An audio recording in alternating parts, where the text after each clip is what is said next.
اهلا بيكم في قناتنا مطبخ فراولة. من النهاردة لا تقوليلي بلبن ولا قشطوطة ولا اي محل تاني ينافس الرز بتاعك.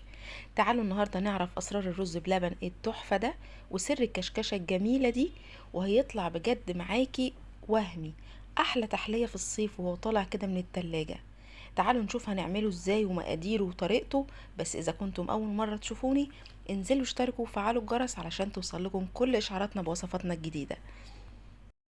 معانا في حل على النار هنزل ب4 كوبايات من المية، وهنا المية سخنة معايا مش بتغلي لكن سخنة. انا مسخناها في البراد وحطيتها على طول.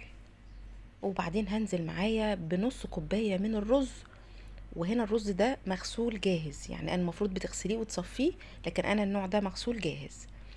هحطه في المية اللي بتغلي، وبعدين هقلبه تقليبة بسيطة واسيبه على نار هادية جدا. يعني انا ببدأ نار عالية وبعد كده بهدي النار خالص على نار هادية جدا، واسيبه كل 5 دقايق هديله تقليب علشان ما يعجنش معايا او يمسك في بعضه. كل 5 دقايق هعمل زي ما انتوا شايفين كده، بس مش طول الوقت انا بقلب علشان ما يعجنش. انا كل 5 دقايق بحاول افكه من بعضه زي ما احنا شايفين كده، وبسيبه على نار هادية جدا. اهو السمك بتاع الرزاية تخنت شوية، والمية قلت شوية من الرز. بوصل بقى للمرحلة دي اللي انتوا شايفينها، لما المية بتنقص خالص وحجم الرزاية بيبقى خلاص بقى استوى وكبر زي ما احنا شايفين كده بالظبط. كمان بتطلعيها على الاسباتيولا وبتشوفيها بايديكي اذا كانت استوت ولا لا. وفي المرحلة دي لما شايفة ان هو خلاص استوى واللي يعتبر النشا طلع منه، فانا بنزل بقى معانا بالحليب، بنزل كيلو كامل من اللبن كامل الدسم.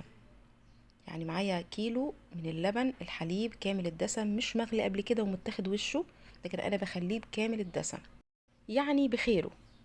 باجي بقى في كوبايه بره بحط ربع كوبايه من اللبن، وبنزل عليها بمعلقتين، معلقه من الكريم شانتيه ومعلقه من النشا. معلقه كبيره من الكريم شانتيه ومعلقه كبيره من النشا في ربع كوبايه لبن. تمام كده. اللبن ده لازم يبقى ساقع، لازم يبقى ساقع مش سخن، علشان يدوب فيه النشا والكريم شانتيه كويس جدا.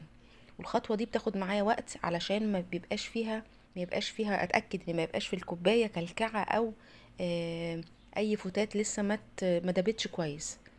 بدوبها كويس جدا وبنزل بيها على الخليط بتاعنا في الرز. هنا بقى لازم انزل بعد الخليط ده فورا اقلب كويس جدا علشان ما يحصلش اي كلكعه من النشا في قلب الرز. بقلب كده زي ما احنا شايفين، واحاول انزل الاطراف اللي علشان ما تنشفش مني لو في حاجات على الاطراف او حواف الحله بتاعتي. بقلب كويس وبعدين بنزل بالسكر بتاعي، كوبايه معياريه من السكر. طبعا ده حسب الرغبه، حابه تزودي عن كده تمام، حابه تقللي عن كده برضو تمام. انا بحب كوبايه معياريه واحده، الرز بتاعي بيبقى مظبوط بالسكر ده. انا بنزل هنا بتكه، دي اختياري بقى، عايزه تعمليها تمام مش عايزه براحتك. هي معلقه من الجوز الهند، وفي الغلوه الاخيره بتدي طعم رائع رائع رائع، طعم جميل جدا في الرز نفسه. حتى لو ما حطيناش عليه مكسرات من فوق مش مشكله، دي بتدي طعم حلو. لكن طبعا لو مش حابه جوز الهند في الرز ما فيش مشاكل خالص، بلاش، ممكن تستغنى عنها. هنا انا خلاص طفيت، هطفي على الرز بتاعي لانه خلاص وصل للقوام اللي انا عايزاه. القوام اللي انا عايزاه هو اللي انتوا شايفينه ده، لا تخين خالص ولا خفيف خالص. هو الربط بتاعي في معلقه النشا والكريم شانتيه اللي انا حطيتها، خلاص هو كده كده تمام معايا، يعني وصل للقوام بتاعه للسمك اللي انا محتاجه يوصل له، فهو كده تمام. هقلبه تقليبه بس بسيطه زي ما احنا شايفين، واول ما احس ان قوامه تمام كده هطفي فورا. كده بقى انا تمام، الموضوع استوى وحصل الترابط وتمام جدا، هطفي بقى فورا. بس قبل ما اطفي انا عايزاكي تشوفي السمك بتاعه عامل ازاي على الاسباتيولا اللي انا ماسكاها. يعني بصي لما اعمل كده بالاسباتيولا، شايفين عامل ازاي سميك قوي على الاسباتيولا كده؟ هو ده السمك المظبوط، لا خفيف خالص ولا تقيل خالص.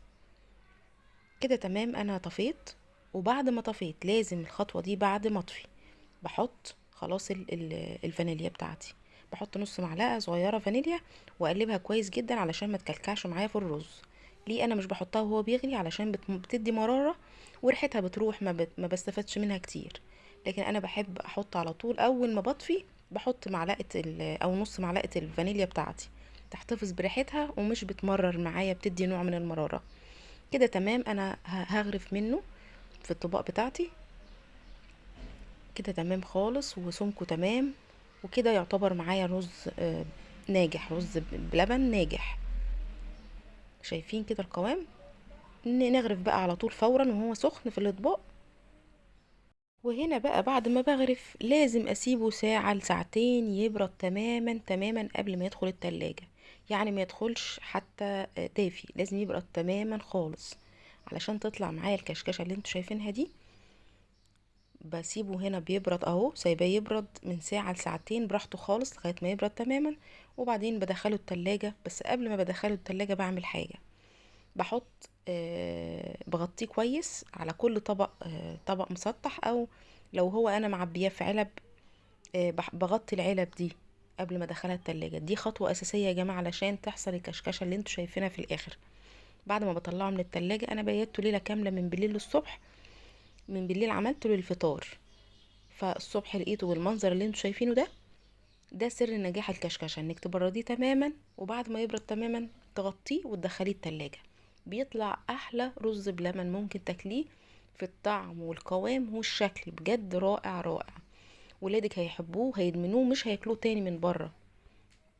تعالوا بقى نلقي نظرة على القوام وهو بيتاكل. جمدان يا جماعة، رائع. قوامه بعد ما بات ليلة كاملة 12 ساعة في التلاجة واكتر من 12 ساعة. بصوا طلع قوامه كريمي ازاي، لا نشف مني ولا شقق مني الوش ولا. امشوا بالتركات والخطوات بالظبط هيطلع معاكوا احلى كمان من ده.